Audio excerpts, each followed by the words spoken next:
They called me incompetent in the house I built with my own 2 hands. My daughter just watched, silent. They thought the old man was finished. They were about to find out that the foundation I built was still solid rock. The ocean was black glass, 3 a.m., my favorite time. The world finally stopped demanding things from me. No calls, no board meetings, just the sound of the waves crashing far below. The silence was a comfort. Usually, if you're listening to this, subscribe and let me know where you're watching from. Because this story, it starts right here, in the dead of night, the hour when betrayals happen. My villa sat high on the cliffs, a fortress of glass and steel overlooking the Pacific. I built it 40 years ago. I'm Arthur Vance. I don't build small, I build empires. But this house I built for Eleanor. She's been gone 5 years, but she was everywhere here. The scent of the jasmine she planted by the terrace. The way the morning light hit the marble floors. This house was the only place I still felt her presence. It was my sanctuary. I was 70 years old. The world saw Arthur Vance, the tycoon, a man who controlled billions. But here, in the darkness, I was just Arthur, a tired man who missed his wife. And I was tired of the games. I sat in my favorite leather armchair, facing the vast ocean, a glass of water in my hand. The condensation was cool against my fingers. Lately, the peace felt fragile. I sensed a storm brewing, not in the market, closer, within my own blood. I knew they were coming. I just didn't know it would be tonight. Then the pounding started. It wasn't a knock, it was an assault. Bang, bang, bang. The sound hammered against the heavy, reinforced front door. Ugly, intrusive. It shattered the peace I cherished. My heart didn't speed up. I wasn't scared. I had faced down hostile takeovers, economic crashes, and men far more dangerous than whoever was outside. What I felt was a cold, weary disappointment. I knew who it was. Only one person possessed that level of arrogant entitlement. I slowly stood up. I set my glass down on the travertine side table. I walked through the grand atrium, past the art collection Eleanor and I curated over decades. Every piece a memory. Every sculpture a story we shared. I walked past the photographs on the grand piano. My daughter Lisa, her first day of school, bright-eyed and trusting. Her graduation, her wedding day. A day I knew, even then, was a mistake. But I kept silent. That silence was about to cost me everything, or so they thought. The pounding continued. More insistent now, impatient. Good. Impatience breeds mistakes, and they were about to make the biggest mistake of their lives. I reached the foyer. I pulled the heavy door open. The salty night air rushed in. It was immediately tainted by the smell of expensive whiskey and cheap cologne, a sickening combination. Standing there, looking flushed and agitated, was Mark, my son-in-law, the snake I led into my garden. Beside him, shifting nervously, was Lisa, my daughter. My heart twisted. Lisa, my little girl. Now she couldn't even meet my eyes. She stared at the floor, twisting the strap of her expensive purse. A purse I bought her. Flanking them were 2 large men I didn't recognize. Hired muscle, cheap suits, hard eyes. Disposable. I mentally named them Kevin and Tyler. Mark didn't wait for a greeting. He didn't even pause. He stepped forward, invading my space. His chin lifted slightly. A small dominance play. Pathetic. He pushed past me, brushing against my shoulder hard. Deliberate disrespect. The contact felt like ice. I didn't flinch. I just watched him walk into my house. My trap. "All right, Arthur," Mark announced. His voice was loud and abrasive in the quiet foyer. He looked around, scanning the marble floors, the high ceilings, the priceless art. He didn't look like a guest. He looked like a thief appraising his loot. "The charade is over, old man." I closed the door softly. The heavy lock clicked into place. A sound of finality. The sound of the waves vanished. The silence in the house felt heavier now, tainted. "Mark, Lisa," I said, keeping my voice calm, steady. "It's 3 a.m. What is the meaning of this?" Mark spun around. He threw his arms wide. A theatrical gesture. He always loved the drama. "The meaning?" he scoffed. "The meaning is simple, Arthur. This is my villa now." He smirked. "We're taking control." Kevin, the bigger of the 2 thugs, stepped forward. He crowded my space. His breath was hot and sour. "Hurry up, Grandpa. We want to relax. Long night." He jabbed a thick finger at my chest. "You have an hour to pack your medications and move out."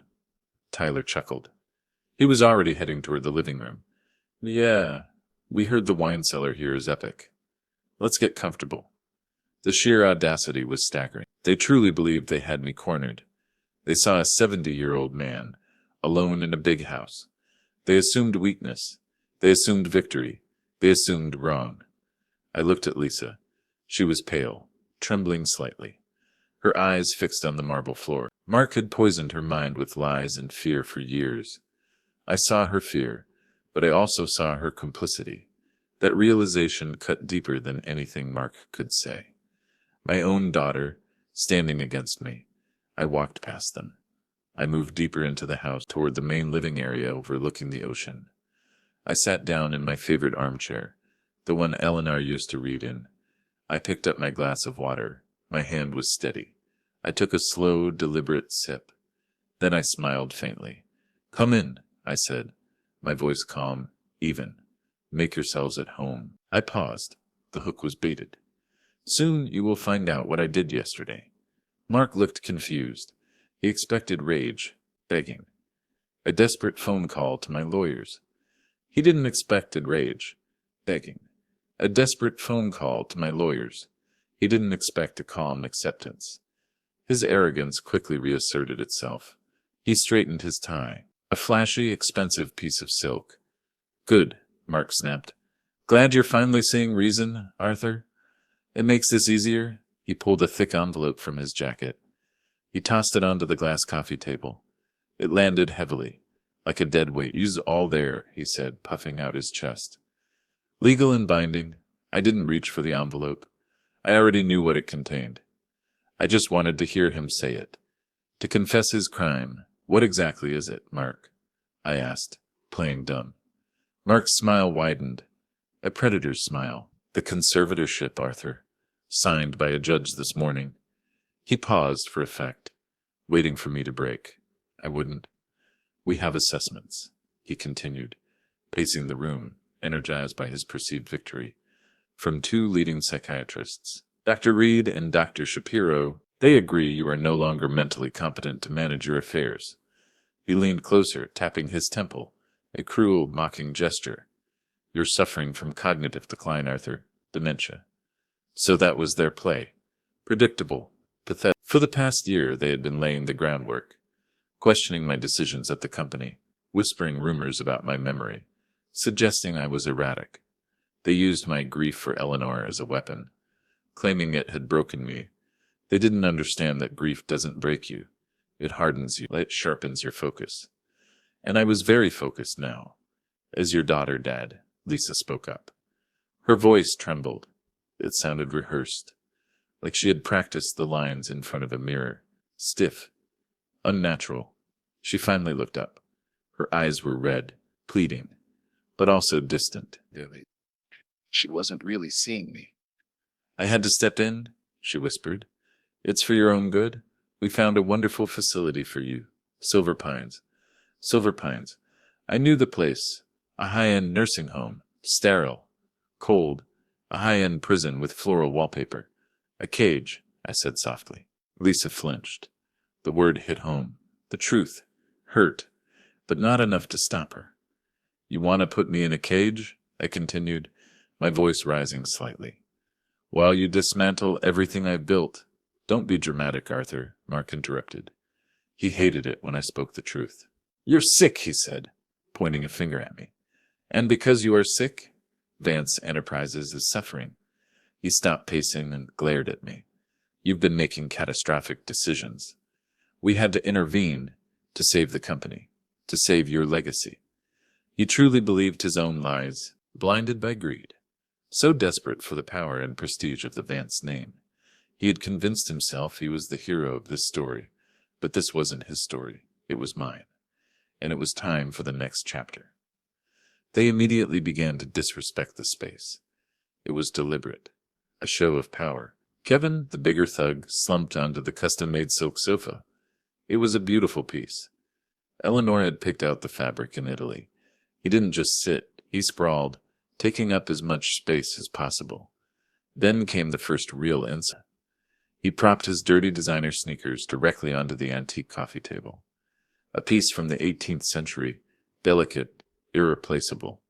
Eleanor's favorite, the clash between the beauty of the home and the vulgarity of the intrusion, was jarring. It was a small act of violence, a test of my resolve. I waited a beat, letting the silence stretch. "Careful with that table," I said. My voice was calm, but firm. It was my wife's favorite. Kevin didn't move. He just grinned. A slow, lazy grin. He looked me straight in the eye. A silent challenge, testing me. Then, deliberately, he rubbed his heels deeper into the polished wood. The wood groaned softly under the abuse. A visible smudge appeared on the surface. "Nice footrest, Grandpa," he sneered. The disrespect was deliberate. It stung. But I refused to give them the satisfaction of a reaction. I just watched. I observed. I remembered. Inside, a cold fury was building. But I kept it hidden, for now. Tyler went straight to the bar. It was a beautiful setup. Backlit onyx, stocked with the finest liquors. He scanned the bottles, looking for the most expensive one. He found it, a bottle of 50-year-old single malt scotch. A bottle worth thousands of dollars. A gift from a friend I cherished. He grabbed it. He cracked it open without hesitation. The seal broke with a sharp snap. He didn't bother with a glass. He raised the bottle to his lip. He took a long pull straight from the bottle. Scotch spilled down his chin, dripping onto his cheap suit. "Classy joint," Tyler grunted. He wiped his mouth with the back of his hand. He looked around the room, his eyes hungry. Real classy. They were animals in suits. Mark walked around the room, touching things, assessing their value. He ran his hand over the marble fireplace. He picked up a small jade statue, weighing it in his palm. He stopped in front of the fireplace, looking at the mantelpiece. "Where are the keys, Arthur?" Mark demanded. He turned to me. His eyes narrowed. His tone had shifted. No more pretending. Just demands. The greed was starting to overcome his arrogance. "Keys to what?" I asked. Keeping my voice neutral, I let a little confusion slip into my tone, playing the part, the confused old man, a role I had perfected over the last few months. "Don't play games," he snapped. His patience was wearing thin. "The office, the safe." He paused, savoring the next part. "And the car," he pointed toward the garage. "The '59 Aston Martin." "I know you keep it locked up in the garage," he smiled. A cruel, twisted smile. "It's mine now, too, the Aston Martin." That one hurt. It had been Eleanor's gift to me on my 60th birthday. It was pristine, perfectly maintained. It was the last tangible thing I had left that she had given me. The demand wasn't just about the car. It was about dominance. About taking the one thing he knew mattered most to me. He wanted to twist the knife. He wanted to see me bleed. I decided to play along, just a little longer. The deeper they dug their hole, the better. Let him feel the victory before I ripped it away. "I don't know where the keys are," I said. I made my voice sound frail. Confused, I let my shoulders slump. "Eleanor used to handle the keys," I whispered. I let my eyes drift toward the window, as if searching for her. I let the lie hang in the air, a test of his patience. "Eleanor is dead," Mark shouted. He lost his composure. His face flushed red with frustration. He hated not getting what he wanted immediately. The mask slipped. The predator beneath showed its teeth. "Stop playing games, old man," he screamed. "We are running out of patience." He took a step toward me, threatening, looming over me. His voice dropped to a menacing whisper. "Give me the keys," he demanded, "or I will have Kevin and Tyler tear this house apart. I spy peace, until they find them." Kevin grinned. He cracked his knuckles. A loud popping sound. He looked eager for an excuse to break something. The threat of physical destruction hung heavy in the air. A sharp escalation of the conflict. They were getting desperate. Good. "You do that," I said calmly, "and you will only find dust." Mark stared at me, his eyes narrowing. He was starting to realize that something was wrong, that I wasn't behaving like a defeated man. I wasn't begging. I wasn't crying, but his greed pushed him forward. He couldn't stop now. He was too close. Or so he thought. He couldn't see the trap he was walking into. "We have proof of your incompetence, Arthur," Mark said. He pulled another folder from his bag. This one was even thicker than the first. Heavier. "The financial records don't lie," he said, his voice regaining some of its confidence. He threw the folder onto the table, papers scattered everywhere. Bank statements, investment reports, transfer authorizations. "Look at this," he demanded. "Transfers to unknown accounts. Investments in failing shell companies. Missing funds." He jabbed a finger at the papers. Triumphant. "You've lost nearly $50 million in the last 6 months alone. You're running advanced enterprises into the ground." I recognized the documents instantly. They were beautifully crafted forgeries. My forgeries? I picked up the folder. Flipping through the pages, I pretended to be bewildered. I rubbed my eyes, like I was trying to clear my vision. I let my hand tremble slightly. "I don't understand," I mumbled. "These transfers, I don't recall authorizing them." I looked up at him, my eyes wide with feigned confusion. "Exactly," Mark exclaimed. He looked at Lisa, seeking validation, a triumphant grin spreading across his face. "He doesn't remember. The dementia's getting worse." He turned back to me, his voice dripping with false sympathy. "We barely got here in time, Arthur. You almost lost everything." He was so convinced of his own narrative. He couldn't see the truth staring him in the face. Lisa looked at me, her eyes filled with a mixture of pity and fear. It was heartbreaking to see how completely Mark had manipulated her. She truly believed I was losing my mind. "Dad," she pleaded. She stepped closer, her voice soft. "Please don't fight this. Let us help you." She reached out a hand, but then pulled it back, like she was afraid to touch me. "We just want to protect what you've worked so hard for," she said. "Protect it," I said. I looked directly at her. I let the frail mask drop for a moment. I searched her eyes for any sign of the little girl I raised, the girl who loved the truth. My voice hardening, by stealing my home, by declaring me incompetent. I paused. "How could you believe him over me, Lisa?" The question hung in the air, heavy with betrayal. "He showed me the proof, Dad," she cried out, desperate to justify her actions, desperate to believe she was doing the right thing. "The money is ours. You're destroying our inheritance." She pointed at Mark, her savior. "He's the only one who can fix this." The emotional gap between us widened into a chasm. She had chosen him. She had chosen the illusion of wealth over the reality of family. The betrayal was complete, and that choice would cost her everything. I leaned back in my chair. I closed my eyes for a moment.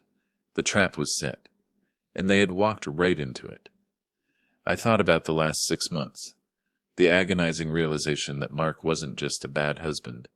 He was a predator, and I had to stop him. If this story is keeping you hooked, drop a subscribe, because the truth about Mark was darker than I ever imagined. It started with an email, anonymous, from a junior executive at my company. Thomas Chen, a young man with a conscience and a lot of fear. He reached out discreetly. He knew the risks. He noticed irregularities in the accounts. Small amounts at first, then larger sums. All traced back to Mark. I knew the truth. Mark wasn't a businessman. He was a gambler, and he was losing, badly. I had my investigators look into it. The report was damning. Crippling debts, shady loans, dangerous people he owed money to, people like Marco Rossi, a man known for his ruthlessness in the underground gambling world. Rossi didn't just collect debts, he buried them. I had photographs of Mark meeting with Rossi's men, pale, sweating, terrified. He was desperate. Mark needed Vance Enterprises, not to save it, but to strip it for parts, to liquidate the assets, to cover his own losses before Rossi came knocking. He was drowning, and he was trying to pull me down with him. When I discovered he was embezzling from the company, I didn't confront him. I waited, I watched. I gathered evidence, then I found out about the conservatorship plot. Thomas Chen forwarded me emails between Mark and the psychiatrists, Dr. Reed and Dr. Shapiro. The bribery was explicit. The amounts were staggering. I knew Mark was ambitious. He didn't just want money, he wanted control. He wanted the empire. So, I decided to help him. I decided to give him exactly what he wanted, but not in the way he expected. I contacted David, my oldest friend, the most ruthless corporate lawyer on the West Coast. We met in secret, in a small diner outside the city. David looked at the evidence. He whistled softly. "He's playing a dangerous game, Arthur. Rusty doesn't play around. Neither do I replied. "I want to destroy him, David. Not just stop him. I want to burn his world to the ground." Together we created the false trail, a masterpiece of financial deception. We opened new accounts, moved money around in complex patterns, created dummy investments in failing shell companies. I made it look like I was losing my grip, like I was making reckless decisions. I fed him the fabricated documents, watching him walk blindly into the snare I had laid. He took the bait, hook, line, and sinker. It was a dangerous game, a high-stakes gamble. But I had spent my life playing games like this, and I always won. This time, the stakes were higher than ever. My legacy, my home, my daughter. Mark walked over to the side table. My medication was neatly arranged. I had high blood pressure, a minor heart condition, nothing serious, but I needed the medication daily. Mark picked up the pill organizer. He held it up to the light. He rattled it mockingly. The sound was loud in the quiet room. "Still need these pills, old man," he sneered. "Maybe you should take one now." He looked me in the eye. "Cold, dead. Looks like your blood pressure is rising." Then he acted. He didn't toss the organizer back onto the table. He threw it, hard, against the wall. The plastic shattered. The organizer burst open. Pills scattered everywhere, tiny white and blue tablets rolling across the dark wood floor, skittering under the furniture. A calculated act of cruelty, designed to humiliate, to break my spirit, to show me how powerless I was. I watched the pills scatter, my lifeline gone. But I didn't break. I wouldn't give him the satisfaction. Lisa gasped. "Mark, what are you doing?" "He needs those." Mark ignored her. He was focused on me, waiting for my reaction, waiting for me to crumble. I didn't give him one. I slowly stood up. I refused to acknowledge the insult. My hands were steady. My focus was clear. My silence was louder than any scream. He had gone too far. "You're right, Mark," I said. My voice calm, measured. "These papers look very official." "They are official," he snapped. He was growing frustrated by my calm. He wanted fear. He wanted desperation. "Signed by a judge." He continued, his voice rising. "It's over, Arthur. You have nothing left." He still didn't get it. He still thought he was in control. It was time to show him the truth. I stood up. I walked toward the window. I looked out at the ocean, the black water stretching to the horizon. The moon was starting to set. "You know," I said, my voice conversational, "when David and I drafted the family trust agreement years ago, we included a few specific clauses." I turned back to face him, the moonlight casting long shadows across the room. "Clauses designed just for someone like you?" Mark scoffed. "Clauses? What kind of clauses? You think some dusty old document can stop me? Some fine print is going to save you now?" He was trying to sound dismissive, but I could hear the tremor of fear in his voice. "My favorite one," I said, smiling slightly, "is the integrity clause." Mark stared at me for a second, then burst out laughing, a loud, barking laugh. Abrasive, Kevin and Tyler joined in, nervous laughter. A chorus of ignorance, an integrity clause. Mark gasped. He clutched his stomach, mocking me. He wiped a tear from his eye. "Oh, Arthur, that's rich. You think this is a morality play? That's not real law." He shook his head, still laughing, but his eyes darted nervously around the room. "It is real," I said, my voice cutting through their laughter. The laughter died in their throats. The smile faded from my face. "In this specific trust," I continued, my voice hard, "it is very real and very binding." The laughter died. The room went silent. I walked closer to him. I lowered my voice, making him lean in to hear. "It states that any attempt to seize control of the assets through coercion, manipulation, fraud, or disrespect of the grantor. I paused.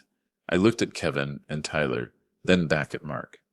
Will be considered a gross violation. Mark shook his head, trying to regain his composure, trying to hold on to his victory. His arrogance was starting to crack. He was grasping at straws. It doesn't matter, he said, his voice less certain now. The judge signed the conservatorship order. I am in control. The trust answers to me. No, I said. The word landed like a hammer. The clause states that such a violation immediately triggers a dissolution of the trust. I let that sink in. All assets, I continued, revert entirely back to me. The room went silent. Mark's face was pale now. The color drained from his cheeks. The arrogance drained away, replaced by uncertainty, fear, the realization dawning on him. You're bluffing, he whispered, his voice trembling. Am I? I asked. I raised an eyebrow. You came in here at 3 a.m? With these two thugs, I gestured toward Kevin and Tyler. They shifted uncomfortably. They stopped smiling. You called me old man. You insulted my wife's memory. I pointed to the smudge on the antique table, where Kevin's feet were still planted. You are attempting an illegal eviction, and most importantly, I looked at Lisa. She flinched. You manipulated my daughter into this fraudulent conservatorship. I turned back to Mark. I stepped closer, invading his space. I'd say the integrity clause has been thoroughly activated. Mark was shaking now, but his greed was still fighting his fear. He grabbed a piece of paper from the envelope on the table. It was a resignation letter, prepared for me to sign. It stated that I was retiring voluntarily, relinquishing all claims to the estate. Sign this, Mark demanded. He thrust the paper and a pen at me. His hand was trembling. Sign it now, he continued, his voice desperate, and we can avoid making this even messier. He tried to sound threatening. Maybe I'll even let you keep the car. He was desperate, trying to force a voluntary surrender when his legal standing was crumbling. He needed my signature. He needed me to give up. I took the pen. I deliberately made my hand tremble. I looked at the paper, then back at Mark.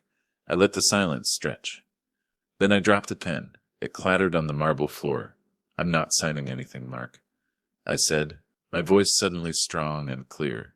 The facade dropped. The frail old man was gone, replaced by Arthur Vance. The tycoon. Mark's eyes widened in shock. He stumbled back a step. The sudden transformation paralyzed him. He wasn't expecting the fight. I'm not playing games, Mark, I said, my voice cold as steel. I'm ending this. I looked at my watch. It was time, right on schedule. The pieces were all in place. The final act was about to begin. That brings me back to what I did yesterday, I said. The tension in the room was thick enough to cut with a knife. The only sound was the distant crash of the waves and the heavy breathing of the three men. Lisa was watching me now, her eyes wide with confusion, and maybe, just maybe, a flicker of realization. You were so busy yesterday, I continued, finalizing your fraudulent conservatorship, celebrating your victory. You didn't notice what else was happening. I walked back to my chair. I sat down slowly, comfortable, in control. I crossed my legs. I picked up my glass of water.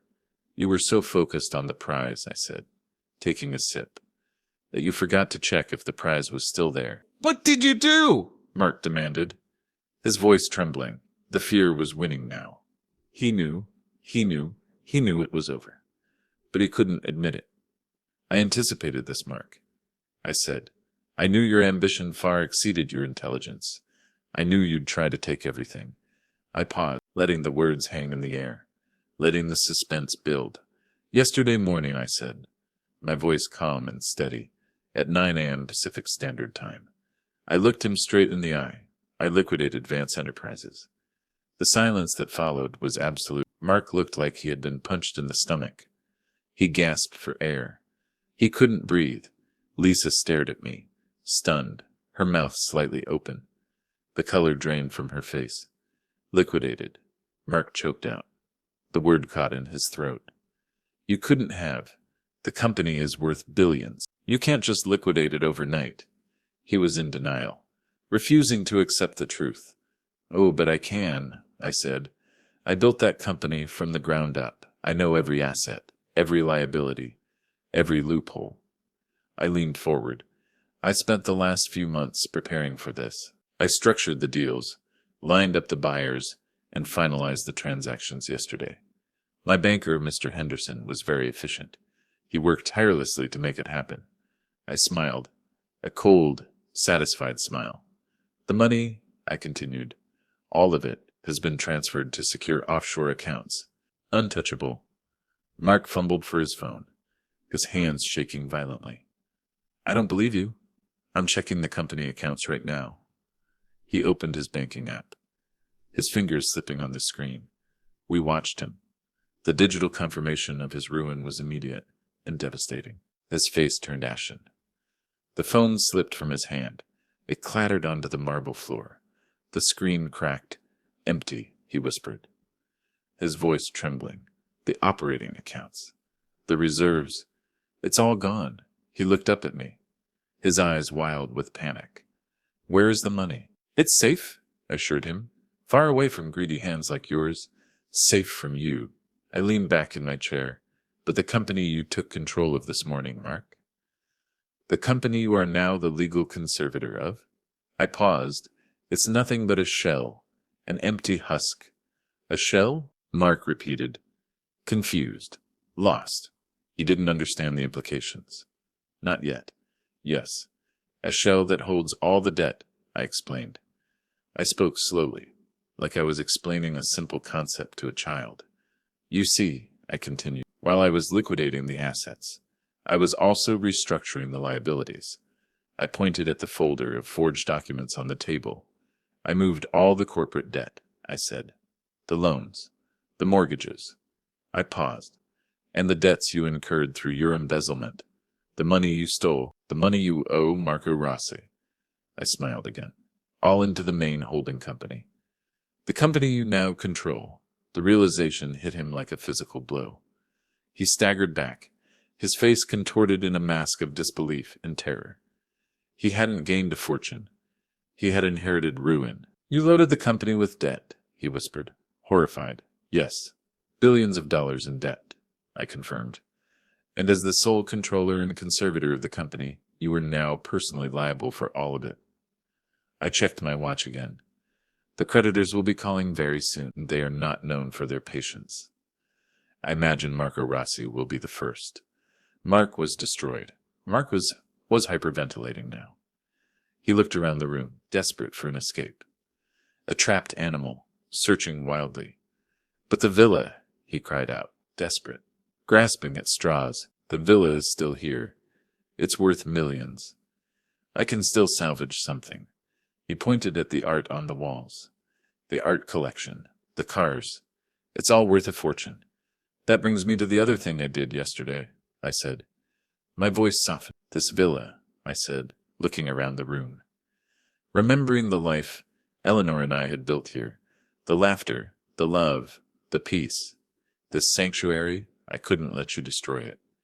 I couldn't let you turn it into another one of your vulgar playgrounds. I remembered meeting Sarah Jenkins from the Coastal Heritage Foundation yesterday. Her passion for preservation, her respect for the history of this house. It felt right. Yesterday afternoon, I said. I donated the villa. Donated? Kevin repeated, confused. He finally took his feet off the table. He looked at Tyler. Tyler just shrugged. To who? Mark demanded. The Coastal Heritage Foundation, I said. They protect historical properties and natural landscapes. It's a beautiful deal, I smiled. They get the property, ensuring it will be preserved forever. In Eleanor's name, and in return, I continued, I have been granted lifetime residency. I live here, exactly as I always have, until the day I die. I stood up. I walked toward Mark. He flinched as I approached.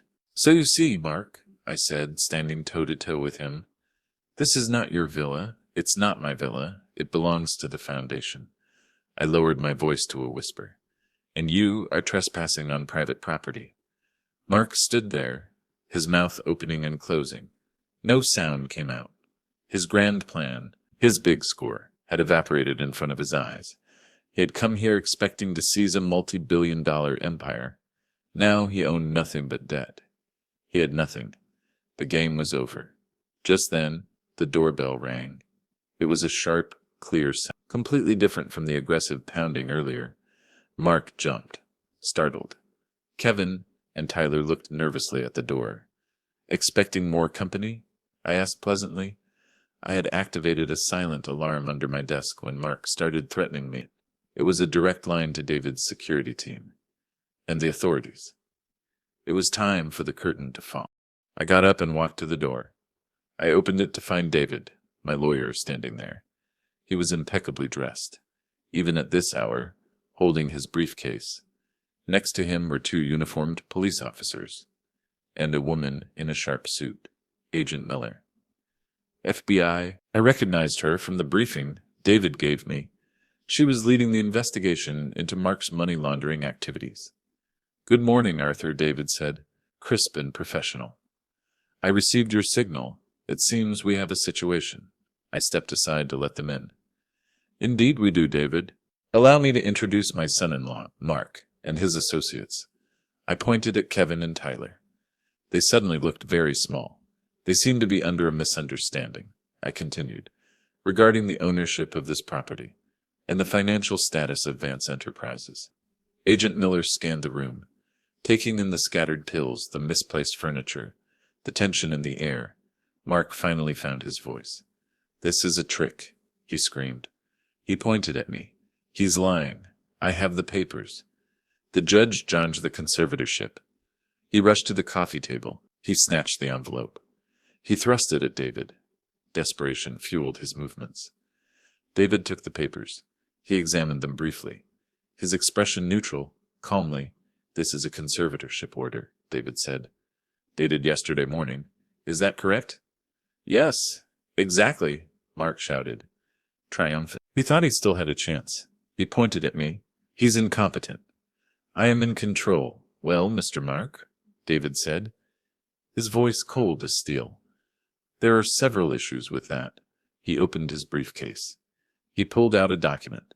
"First," David said, "I have here a revocation of that conservatorship, signed by the same judge." Yesterday afternoon, he handed the document to Mark. Mark stared at it, dumbfounded. The paper trembled in his hand. "Revocation? How?" he whispered. "It seems the judge was presented with new evidence." David continued relentlessly. "Evidence that the psychiatric assessments you provided were obtained through bribery and coercion." He pulled out another document. "We have sworn affidavits," David said, "from both Dr. Reed and Dr. Shapiro, admitting to the fraud, admitting you paid them to lie." I remembered the conversation David had with Dr. Reed yesterday. He didn't appeal to her conscience. He appealed to her fear of prison. She folded quickly. Dr. Shapiro soon followed. Lisa gasped, her hands flying to her mouth. She looked at Mark, horror dawning on her face, the truth finally breaking through the fog of manipulation. "Mark," she whispered, "you bribed the doctors? You lied to me?" Mark ignored her, his focus entirely on David. His world was collapsing around him. Even if the conservatorship is revoked, the financial records prove his incompetence. The company, as Arthur likely explained, is bankrupt." David interrupted. He pulled out another thick folder. "These are the bankruptcy filings," David said. "Submitted this morning. You are now the responsible party for billions in liabilities, including the funds you embezzled. And third," David added, "this villa was legally donated yesterday afternoon to the Coastal Heritage Hunted. The deed has been transferred." He turned to the police officers. "Officers, these three men are trespassing." Then he turned to Agent Miller. "Agent Miller," David said, "we have extensive evidence provided by Mr. Chen and corroborated by our investigation that Mr. Mark committed embezzlement, large-scale fraud, money laundering, and attempted elder abuse." Agent Miller stepped forward. She looked at Mark, her expression grim. "Mr. Mark," she said, her voice calm and authoritative, "you are under federal investigation." The illusion of power that Mark had carried himself with shattered completely. The arrogance, the entitlement, gone. replaced by raw, ugly rage. The climax was here, the final showdown. Mark's face contorted. He looked at me, his eyes burning with hatred. The realization of his total defeat fueling his fury. "You planned this?" Mark screamed at me. His voice cracked. "You miserable old man. You ruined me. You destroyed everything." In his fury, he turned his rage on Lisa, his eyes wild, blaming everyone but himself. "This is your fault, too," he screamed at her. If you hadn't been so weak, if you hadn't been so weak, if you had helped me properly." Lisa flinched as if struck, tears streaming down her face. "I loved you, Mark," she whispered. The betrayal cutting deep. Mark laughed. A harsh, bitter sound. The sound of a broken man. "Love? You fool." He spat the words at her. "I married you for the money, for the access to his empire. I worked for years to make this happen." He pointed at me. "I convinced you." He was crazy. "I manipulated you. I played you like a fiddle." He turned back to me, his face contorted in a mask of hatred. "It was mine, all of it." The confession hung in the air, ugly and brutal. The final, venomous words sealed his fate, destroying any remaining shred of his fabricated reality. In a blind rage, Mark lunged at me. He swung wildly, fueled by whiskey and desperation. I didn't even have time to react. The police officers moved instantly. They intercepted Mark mid-swing, tackling him to the ground. The sound of his body hitting the marble floor was loud and final. "You are under arrest," one officer said, cuffing Mark's hands behind his back, "for fraud, embezzlement, attempted grand theft, coercion, and assault." Agent Miller nodded. "We'll take it from here, officers. The federal charges take precedence." Kevin and Tyler, seeing their leader taken down, suddenly lost their bravado. They froze, looking like scared children. "We were just visiting," Kevin mumbled, backing away, his hands raised in surrender. "Save it," the second officer said, moving toward them. "You two are also under arrest for trespassing, intimidation, and conspiracy." Within minutes, all three were handcuffed. The house that had been filled with their ugly noise and aggression was suddenly quiet again. As the officers dragged Mark toward the door, he kept screaming threats and curses at me, his voice raw with hatred. "This isn't over, Arthur.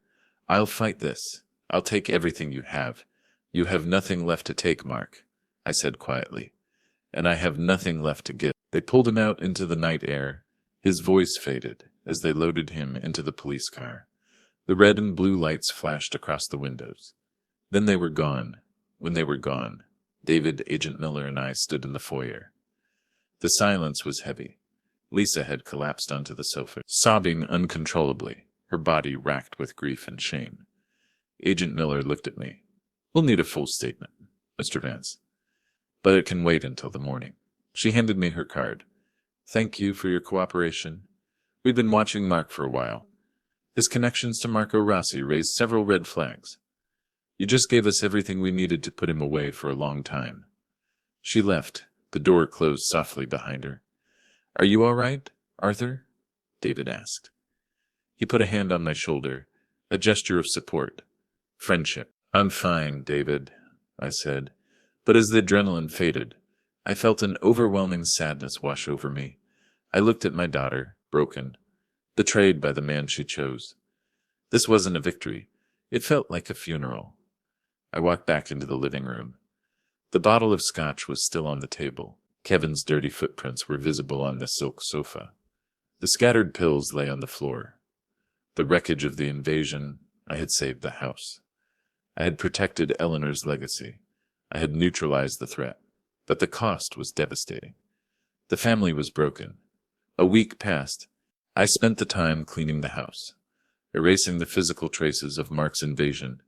I had the antique table restored, the silk sofa professionally cleaned, the pills replaced.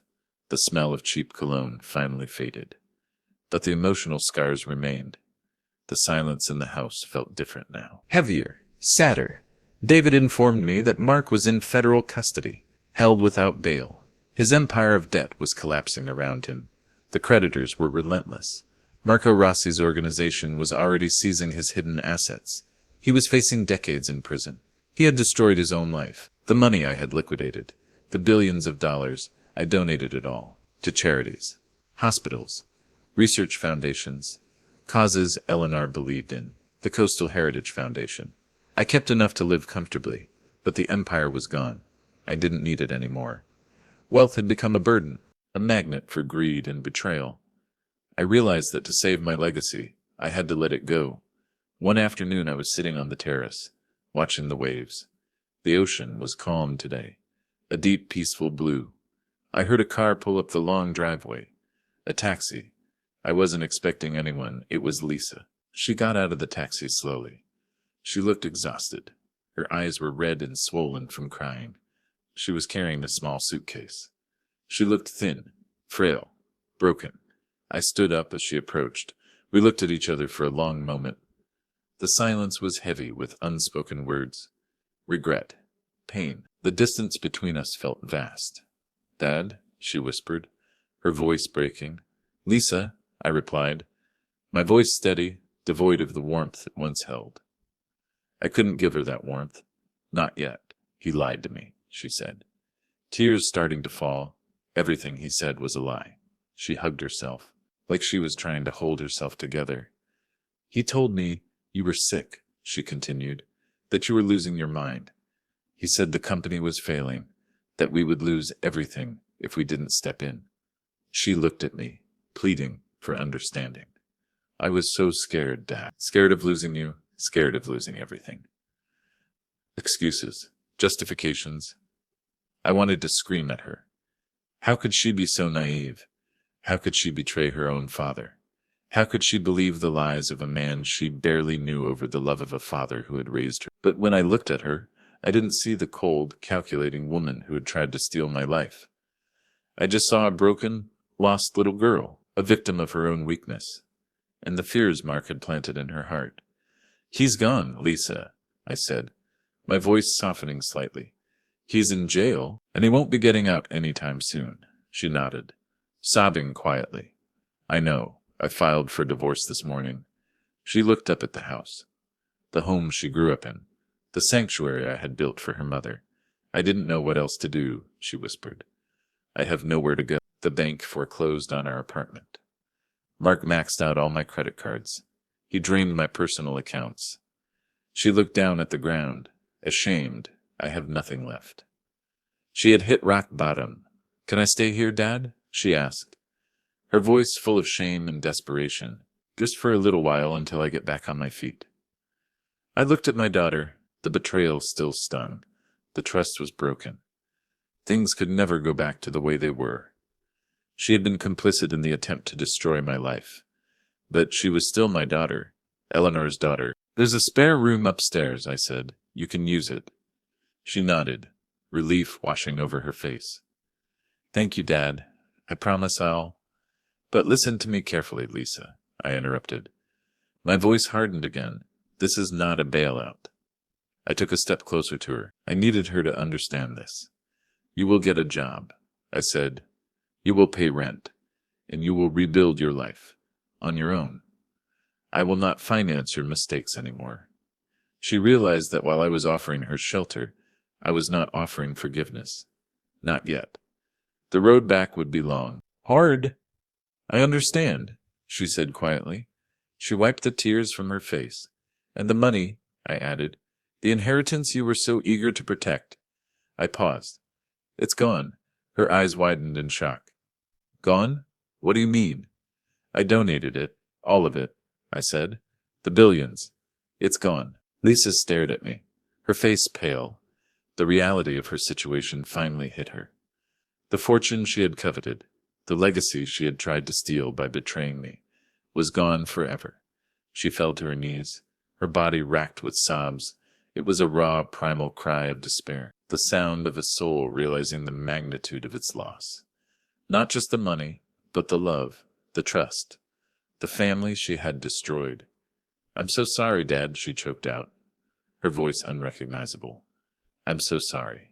I watched her, my heart breaking. This was the price of my victory. I knelt down beside her. I put a hand on her shoulder. It was a gesture of comfort, but also a recognition of the long road ahead. "I know you are, Lisa," I said softly. "I know." I stood up. I helped her to her feet. She leaned on me. For the first time in years, I walked back to my chair. I sat down. I turned back to the ocean. The sun was starting to set, painting the sky in shades of orange and purple, Eleanor's favorite colors. I had won the battle. The villa was safe. Mark was gone, but the cost had been steep. I was alone again, in the quiet house by the ocean, sharing it with the ghost of my wife and the shadow of the daughter I used to know. I took a sip of water, the glass cold in my hand. The waves continued to crash against the shore, indifferent to the human drama that had unfolded here. Greed destroys everything it touches, I thought, but sometimes the only way to protect what truly matters is to let the rest go. Thanks for listening. Please rate our story in the comments. If you enjoyed it, don't forget to subscribe. Your support means a lot, because your time matters.